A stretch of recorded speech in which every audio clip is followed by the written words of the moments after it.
Okay, so class, good day. So for this video, I will teach you the basics on how to use the AutoCAD software.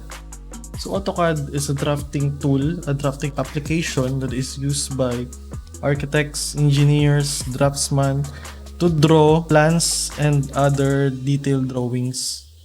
So this tutorial is under our subject ARB 303 or Building Technology 3, Construction Drawings and Wood, Steel, and Concrete for two-story residential structures. So first, let's go sa atong BLE. Then, we'll go to our module. Then, click ang AutoCAD and Revit. Download nyo na siya. And then, the basic tutorial in AutoCAD. So, download these two files. Okay. So first, we will talk about the difference of Revit and AutoCAD. So let's take for example, may ara kita sang can, sang sardinas or whatever. Let's imagine nga ang knife is the AutoCAD and the can opener is Revit. So in order to open the can, so pwede ang knife and pwede man ang can opener. Ano ang difference sang AutoCAD and Revit? So ang AutoCAD, it's a drafting tool nga general use siya compared to Revit nga it has a specific function. So kung ang knife, it's a general tool, pwede siya ka-open sang can and pwede man siya sa iban nga bagay like chopping of vegetables and whatever. But ang Revit, its specific purpose is just to open the can. So hindi ka man pwede ka chop sang vegetables mo da using the can opener. So muna ang difference sang Revit and AutoCAD. So ang AutoCAD is a general tool to draft plans and detail sang mga shop drawings, working drawings, or as-built drawings. So, kung ano man ang mga drawings ang obrahon ninyo. So, AutoCAD is a general tool, while Revit is a specific tool nga para gid sa designing structures. Next, let's take for example the Archi student of ISATU. So to those students nga nagagamit sa Revit, those are the Revit people. So sa Revit, it can produce 2D plans, 3D models. So it can also produce calculations, schedules, and analysis. Kung gaobra ka sa Revit, sabi gaobra ka sang 3D sa Revit, so daw nagaobra ka sang whole nga building. Like for example, if may gin-edit ka sa plan mo, sabi naging padako mong window sa plan, so automatic ma-change man or ma-update man ang imo nga elevation. For rendering naman, so basically ang mga Archi students ng ISATU, so ginagamit nila for render is Enscape. So ang iban, nagagamit man sang Lumion, pero most of the students nagagamit sang Enscape. So for AutoCAD people naman, sa mga those who nagagamit sang AutoCAD, they are using AutoCAD for drafting plans.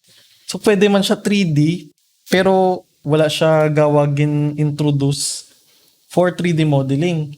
So ang ginaobra sang kalabanan ng mga students sa ISAT is from AutoCAD, gina-transport pagid nila file into SketchUp to make a 3D model.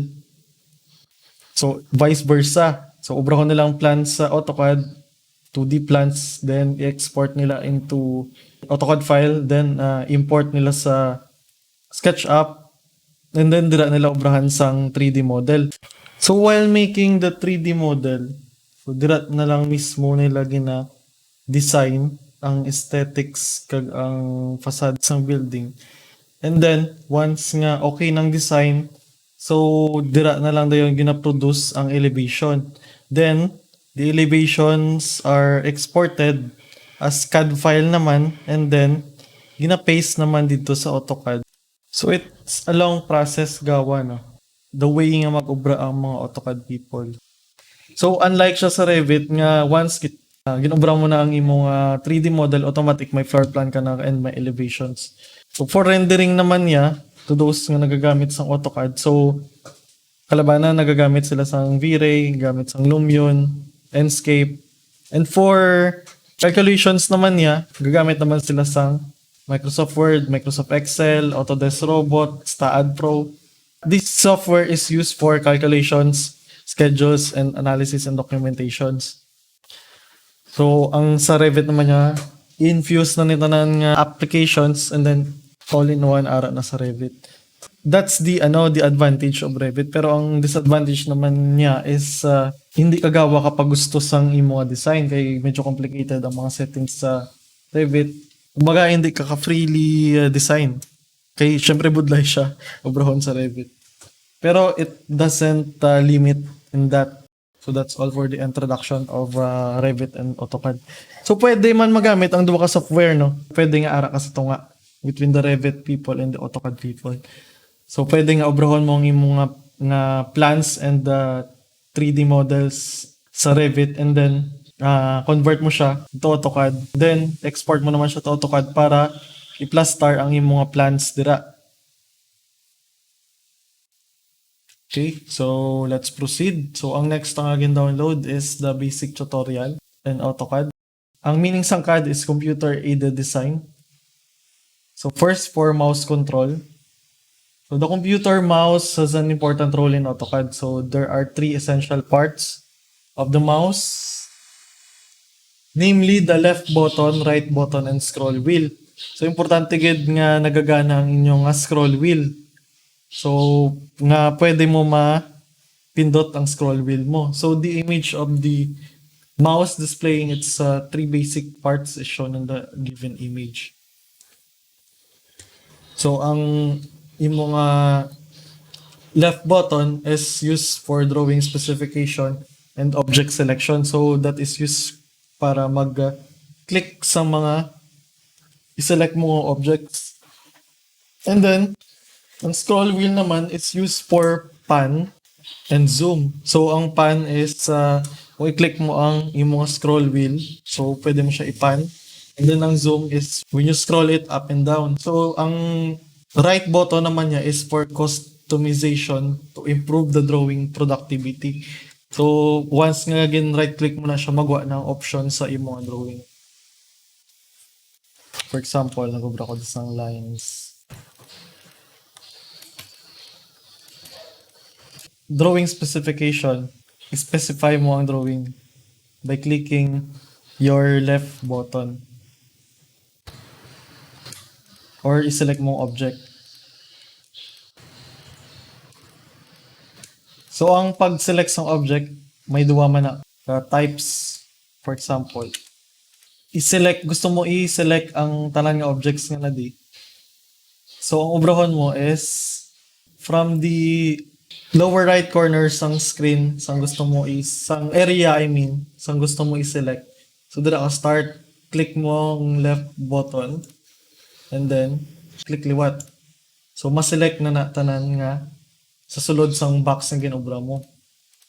So ang second naman yung type sang pag-select is kung gusto mo nga i-select lang ang isa ka specific nga area nga nadi. Kung ano ang object nga nasakop sang imo nga box nga ginobra. For example, so gusto mo i-select lang ang area nga nadi. Pero kung mo siya, kung alin ka sa dalom, then i-select mo siya pababaw, ma-select ang iban nga nasakop sang imo nga box. So ang obrahon mo is this second type of selection. So instead of selecting from the lower right corner of your area, so ma-start ka naman sa upper left corner sa area nga gusto mo i-select. So click mo and then click liwat. So as you can see, bisan nasakop siya sang imo nga box nga ginobra, so wala na select ang tatlo nga lines. Unlike kung diri ka nag-select, so ma-select na ang tatlo ka lines. Pero if diri ka naman sa second type of selection, so pwede mo mas select ang isang object specifically. So that is for drawing specification and object selection. So pwede man daw nga i-click mo ning ang object, then ubra ka sang command, so that is drawing specification. So for pan naman niya, when you click the scroll wheel, i-press mo scroll wheel without the scrolling up and down. So click mo lang siya. So that is pan. Pwede mo makulag ang imong drawing. And then for scrolling up and down naman, muna siya ang mag-zoom ka. Scroll down mo, naga-zoom in siya. And then if you scroll up mo, naga-zoom out siya. And then for right click, so ang right click mo naman, dira ang imong mga options. Pwede mo ma-customize ang drawing na select mo. Sabi select mo na siya. Then pwede mo siya ma-improve ang drawing by customizing the drawing productivity. So for scroll button, amo na siyang ginambal ko gina. So when we scroll up the button, zoom out the screen. And then when we scroll down, zoom into the screen. So for pan, amo na siya, once naging click mo ang scroll button, so gagawa na siya ang image niya ini. So that is signifies that nagapan ikaw. Next. So the left button of the mouse in drawing plays the most important role from selecting the object to the completion of the drawing. So in every step of creating either 2D or 3D drawing or models, the role of the left button will be the prior option. So for the right button naman niya, the right button of the mouse in AutoCAD is used for customization to increase drawing productivity. So the right button is also used as a shortcut menu. For function keys, sa inyong keyboard, for example, F1, so gagawa ang online help.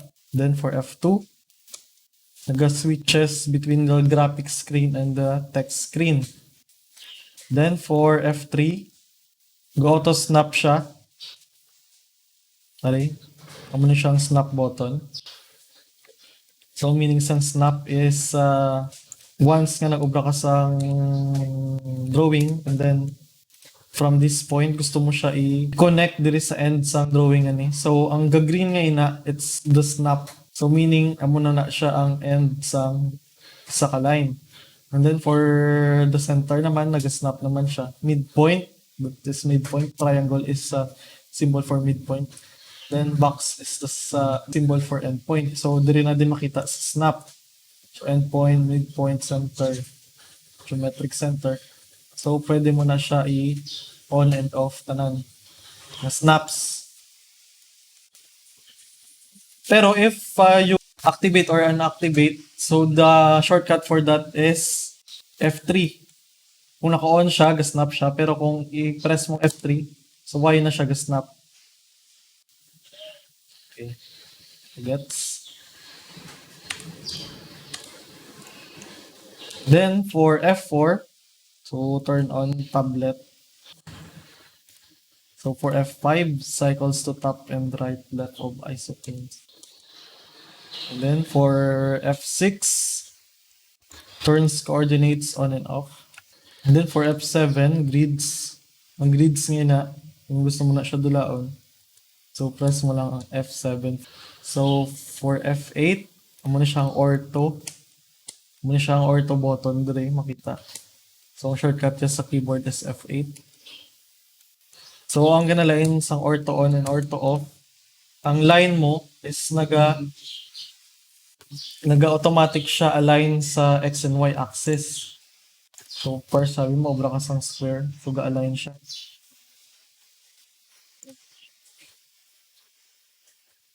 Okay. So kung naka-ano naman siya, kung naka-off naman ang imong ortho, press ko ang F8 liwat. So if mag-obra ko sang line, so Y siya nag-snap sa X axis.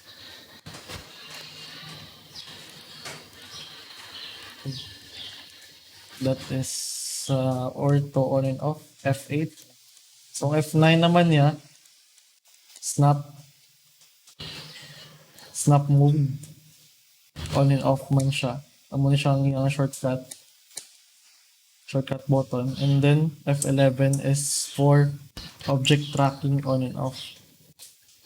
Then F12, wala siya sa specific function. So for layering naman, learn how to use layering. For example, anong una nyong obrahon? Mag-obra ka mo sang plan, makreate ka mo sang columns. Kung gusto nyo nga ang inyong column is naka-uniform sa isa ka specific layer, so kanto ka mo di sa layer properties. So you can see wala sang layer pa nga nakabutang, and the default is the 0. So kung mag-add ka mo, press nyo lang ang new layer, ang areang shortcut nga ni. Then rename it, for example, sobrang the columns. And then pwede nyo ma-slan ang color ya. Wala, color ko is green. And then kung ano siya nga line type, continuous siya. Then ang line weight kung ay butang is 0.30. Then hindi pa na siya magwa ang layer. So naka-0 man dyan po ng layer ta. So brown nyo, click nyo ang bar ini. Then select nyo ang gusto nyo nga layer ng gamiton. So columns, bura ko sang line. Okay, so ara na siya. So nga wala nag-appear nga 0.30 ang line weight na din gamit ta. So wala siya naka-on dire sa line weights. Ang symbol nga ini, so amo ni siya ang on and off shortcut sa show and hide line weight. So naka-off siya, i-click nyo lang na siya and then automatic magawa ang line weight nyo. So for columns, gin-on ko ang ortho. Then ang columns ko is 0.30 meters. Click. Then 0.30 meters ang height niya and width. That is my column.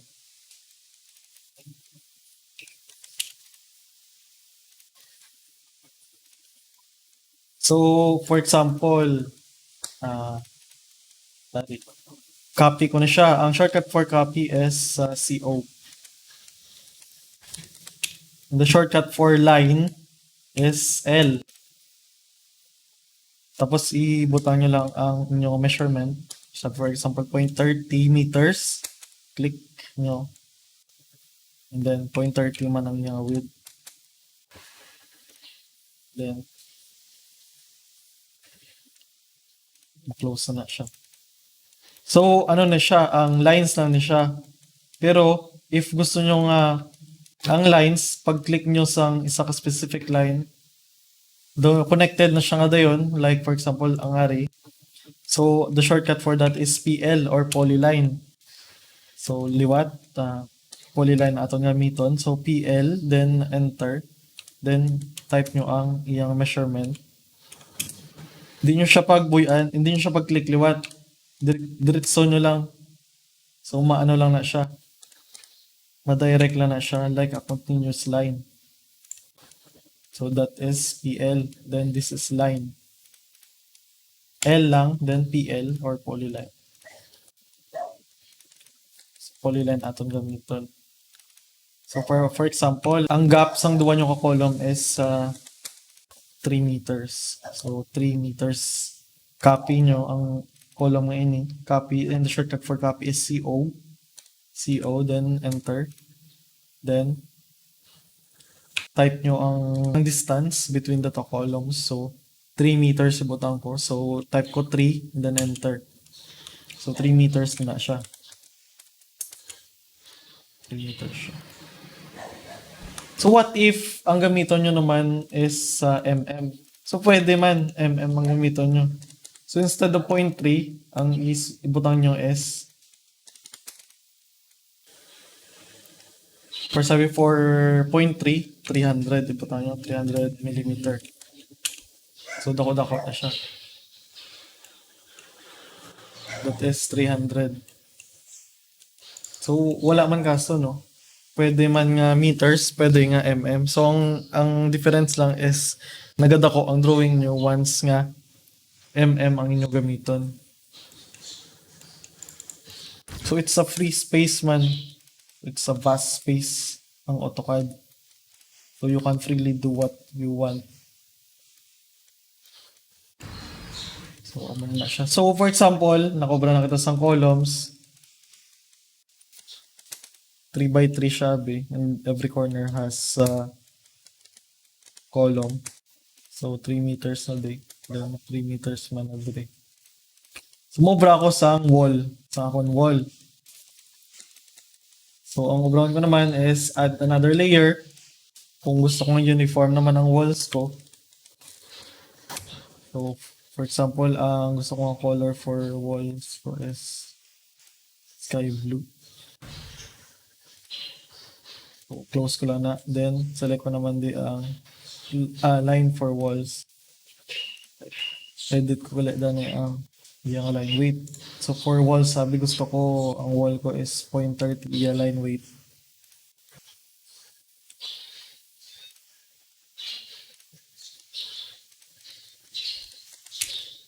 So, ang damol sa wall ko is 0.15.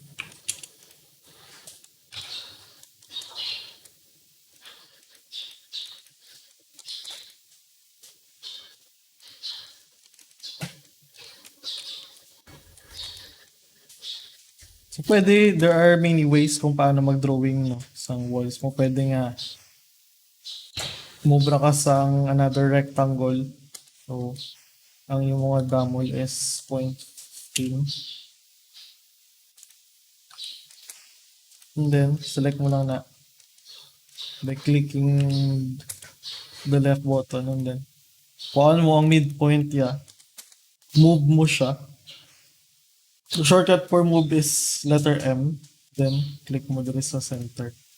Para naman walls ka na.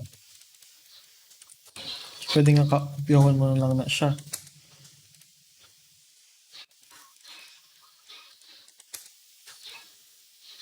So, pwede kapag ikadugang, no? Pang layers na gusto mo. So, for example, butangan mo siya dimension. So, mobra ka naman layer for dimension. Dimension, next. So, ang gusto mo naman nabing nga color is gray.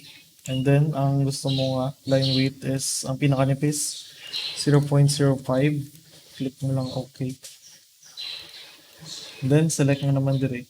Dimension lines. And then, the shortcut for linear dimensions is DLI. Enter. And then, click mo ang gusto mo i-measure from this point up to this point.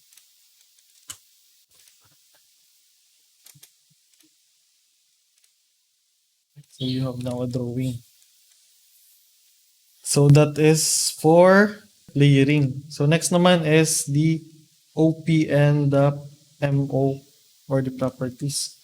So, ang OP is shortcut for option. So, OP, type mo lang OP and enter. So, muga na tayo ng option. So, ara na ang mga option sa atong AutoCAD. So, pwede nyo ma-slan ang color theme.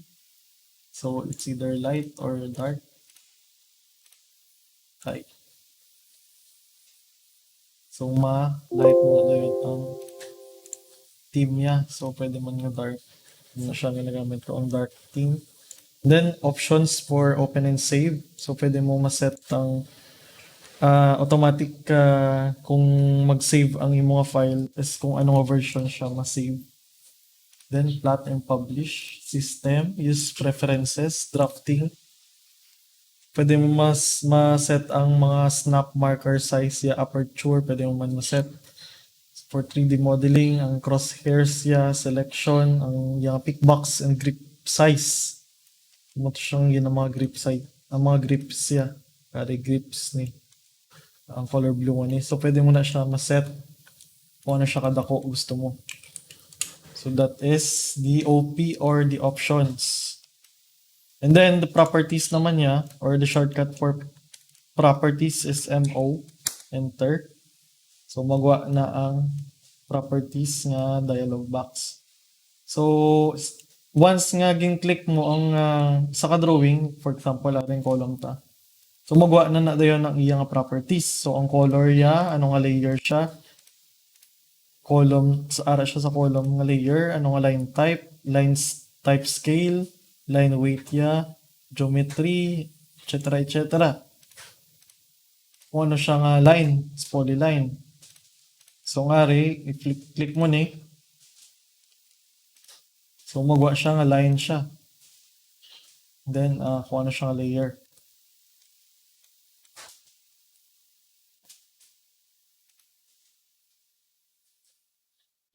Once nga naka-polyline ang imong drawing, for example, ari naka-square siya. So once gin-click mo na siya, so automatic magwa na dayon ang area sa imong square. So ang area ya is 0.090 and then ang length ya is 1.2. Perimeter yan ni namin na isang perimeter once nga ginlatag mo ni ang polyline nga ni ang iyang length is 1.2. 0.30 plus 0.30, 0.60, and 0.60 times 2 is 1.2. So that is the use of OP and MO. Next is exercise using draw commands. So muna na siya ang ginambal ko. For line. So for line, ang iyang shortcut is L. So type mo lang L. Then enter. And then madula ang box nga ni, ang box nga ni sa tunga sa imong cursor. For example, liwat, L, enter. Madula na siya, meaning mapick ka sang imong starting point. So click mo siya kung din mo siya gusto ma-start. And then kung din mo siya gusto ma-end. Or pwede nga i-type mo ang distance kung ano kalaba ang line nga obrohon mo. For example, 5 meters. Type mo 5, then enter liwat. Then, escape. Kung hindi ka na mag-ubra sa another line, press mo escape. Pero kung gusto mo mag-ubra sa another line, so, i-input mo naman liwat ang distance na gusto mo. Pero for this, escape ko siya. So, may line ka na nga 5 meters. Ang length ng line na is 5 meters.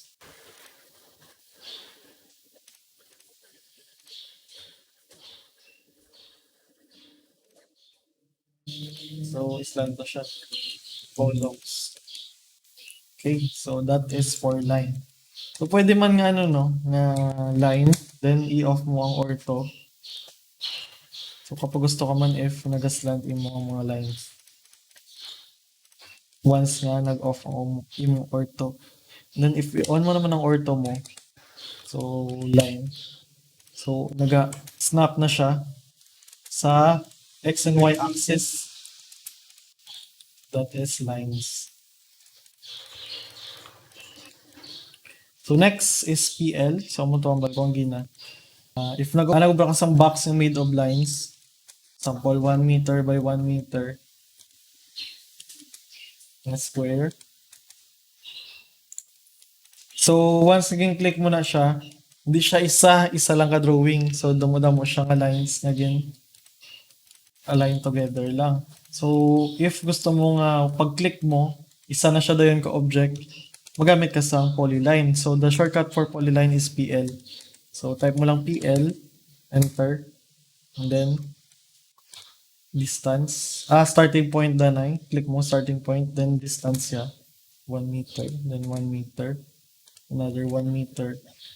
And pwede mo siya ma-close. For example, gusto mo siya mag-close siya dire sa endpoint niya ini. So, overall mo is type mo C, letter C, then enter. Automatic ma-close na siya. So, ang C is shortcut for close. For example, dito na maubra square. So, gusto ko siya ma-close dire. Kunin ako nag-last, din ang first ko nga endpoint. So, for example, i-close ko siya, type ko C, automatic ma-close na siya. And then, next is the ML mline or justification ang iyang scale. So ang ML naman niya, hindi Mobile Legend dahil niyang ML. Ang meaning sa ML is multiline. So shortcut for multiline is ML. So type mo lang ML, then enter. Then automatic duwa na nakaline ang magwa.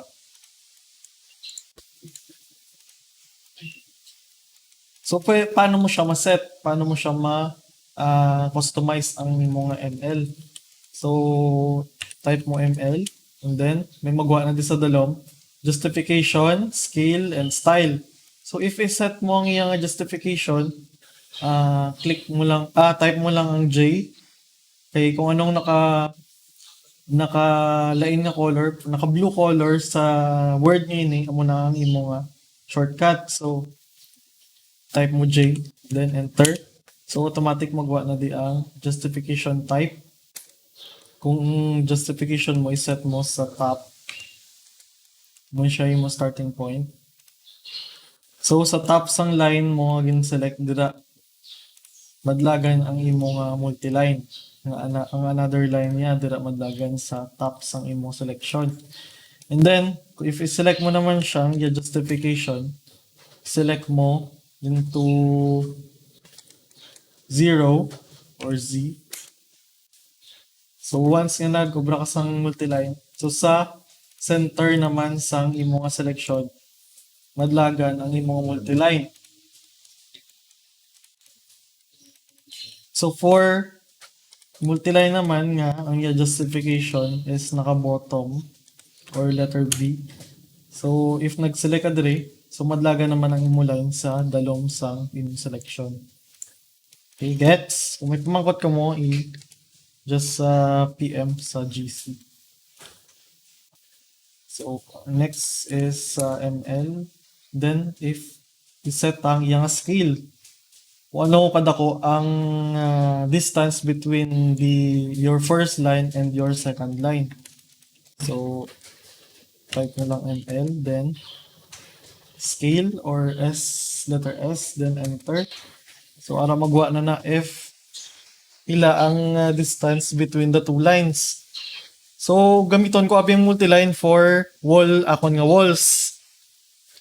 So ang distance ang thickness ng wall ko is 0.15. So instead of 1 meter, so 0.15 ang ibutang ko di. So type ko 0.15 then enter. Then automatic naka 0.15 na ang akon nga multiline. So justification niya na is naka-bottom pa. So pwede mo na siya i-set sa 0 or the top. So that is for the size of multiline. So next naman is the style. So usually wala man siya ginagamit. So just justification lang and scale. So next is the MlEdit. Paano mag-edit sa multiline? So type mo lang MlEdit. So pwede mo ma-edit ang iyong mga multilines. So pwedeng ma-close cross, or second option is the close T, then the corner joint, then the cut single, the open cross, the open T, add vertex, cut all, then merge cross, merge T, delete vertex, and weld all. So few examples muna siya. If nag-overlap siya, so MlEdit. So for example, i-open cross ko siya. So automatic ma-open na siya. So what if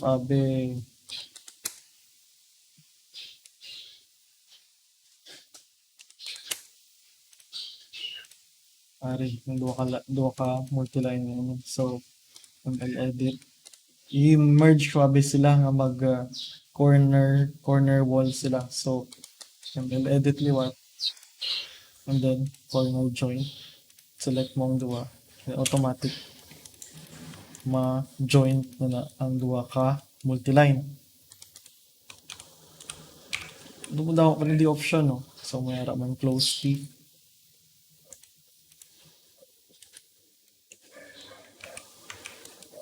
Or may ara man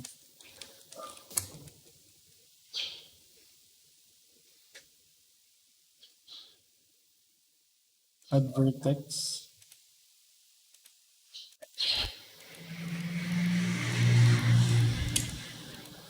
Para nag-add siya sa vertex diri. Pwede mo na siya ma-pulag after once nga gindugangan mo sa vertex.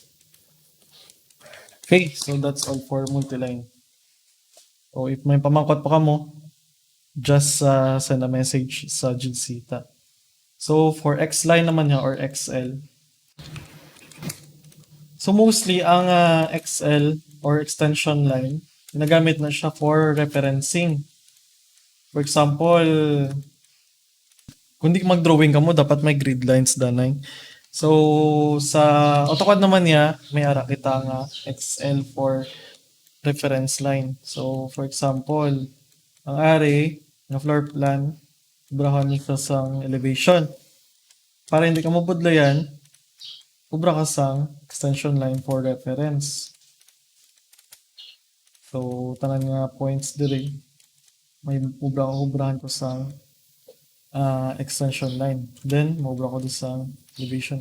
So maubra ka sa elevation. So ubrahon ta is for example, ang akon nga height ng floor plan yun is 3 meters. So i-copy ko ang extension line. 3 meters ang iyang height. Ubra ko sa elevation for his elevation, maubra ko din sang square.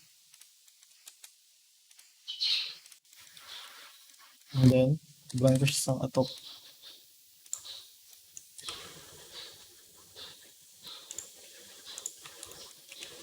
Then,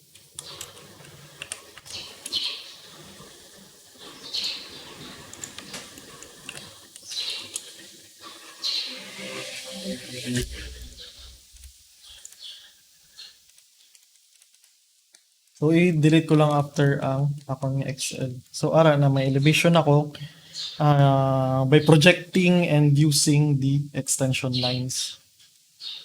So, ano lang na, rectangles lang gamit ko and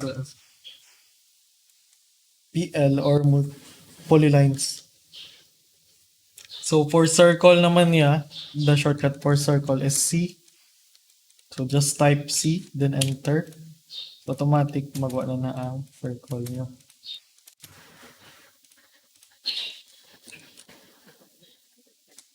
Pwede nga i-type nyo kung pirang radius ng circle yung ubrahan nyo. Like for example, maubra ko sa circle, type ko C, then enter. Then click ko ako nga center point. Then ang radius, type ko, for example, ang diameter ng circle yung ubrahan nyo is 2 meters. So the radius of 2 meters diameter is 1 meter. So type ko lang 1, then enter. Automatic may circle na ako with 2 meter diameter and 1 meter radius na circle. So pwede man nga magamit ako using the 2PS for using the diameter. Example, may 2 meter diameter, 2 meters ang diameter ng circle niya. So, tag nyo lang 2. So, pwede na kamukadrekta not using the radius. So, that is the command circle. So, next is spline or SPL. So, sa spline naman niya, pwede ka kaobra sa lines nga irregular shapes. So, SPL ang yung shortcut. Na automatic set ang iyang nga corners into soft edges. So, that is spline. So, it is used for sa mga landscaping, yung mga details. Like, mag-ubra ka sa mga pond or whatever that. So, that is spline or SPL. So for ellipse, wala siya shortcut. So i-spell out na gud siya when using this command. So that is ellipse.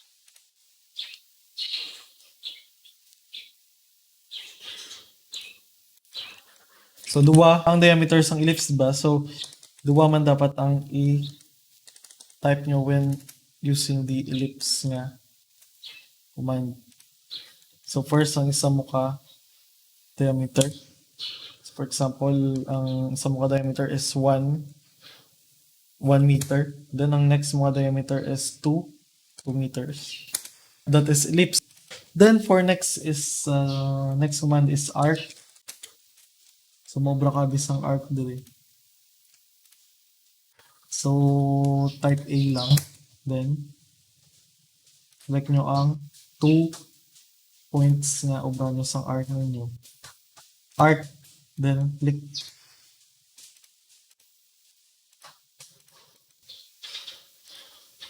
The 2 points, then move nyo lang siya. And then select nyo kung ano ang measurements ng arc na gamitin nyo. So that is the command arc or A. So next is the rectangle or rec. So type nyo lang rec, REC, then enter. Then automatic, pwede nyo na input ang measurements ng inyong rectangle. For example, 7 meters. First, i-click nyo na yung inyong starting point. Then, type nyo kung ano ang iyang length. For example, 7 meters. Then, press tab para magsilo ang option sa inyong width. So from this to this input, so press tab. So naka 7 meters na siya. Set na ang inyong width to 7 meters. Ang inyong length, I mean, into 7 meters. And then for the width, for example, set nyo siya into 5 meters. Type nyo lang 5, then enter. Automatic may ara na kamo rectangle nga with a size of 7 meters by 5 meters. So that is the command rec or REC. For polygon, next shortcut, POL. So type nyo kung pila ka side ang inyong polygon. For example, 5 sides ang obrohan ko. So inscribe in a circle. Meaning, ma-start ang ako nga polygon sa center point. So that is polygon. So example, mobra naman ko isang octagon. So liwat, polyline naman, POL, then 8 sides, type octagon siya. And then, kung gusto ko siya nga inscribe in a circle, center, pwede man nga circumscribe in a circle.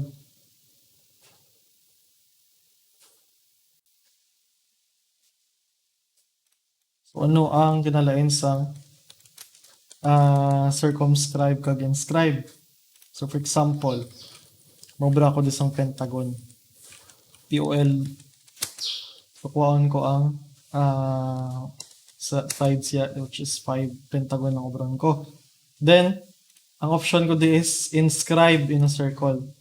So, ang pinaka punta nga point sa ako nga polygon, ma-inscribe siya sa circle nga ginobra ko. And then, if ang option naman nga obron ko is circumscribe in a circle. So, for example, polygon naman, then 5 sides, then center point. Then, butang kong option is circumscribe in a circle. So, ang yan naman nga measurement is ara sa buwa sang circle nga naka-circumscribe. So, once nga click ko siya sa circle nga ginisudlan niya, so mas dako siya compared sa naka-circumscribe in a circle. Okay, so gets. So kung may mga questions, leave a message to GC or just PM me sa messenger. So next is hatch. So the shortcut for command hatch is H. So H, enter. Then click nyo ang area nga gusto nyo i-hatch. For example, this octagon, i-hatch ko siya into diagonal lines. Click nyo lang siya. then enter.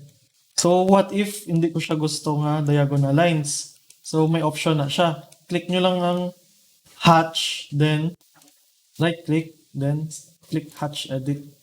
So may ara na da sang settings. So pwede mo siya ma-set into different swatches. For example, ari. So wait na hatch edit liwat. Then may ara ka na siya damo nga hatches or swatches. For example, gravel. Compose of gravel, for example, then select ko lang siya gravel, then okay. Or pwede man nga imun ko siya nga gradient, naka-colored siya. Pwede nga one color ang gamiton mo, example only blue abe.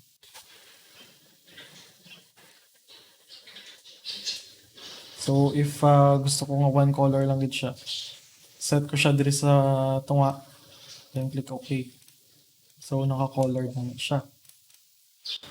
Or pwede nga two colors akong gamiton. For example, blue and sky blue.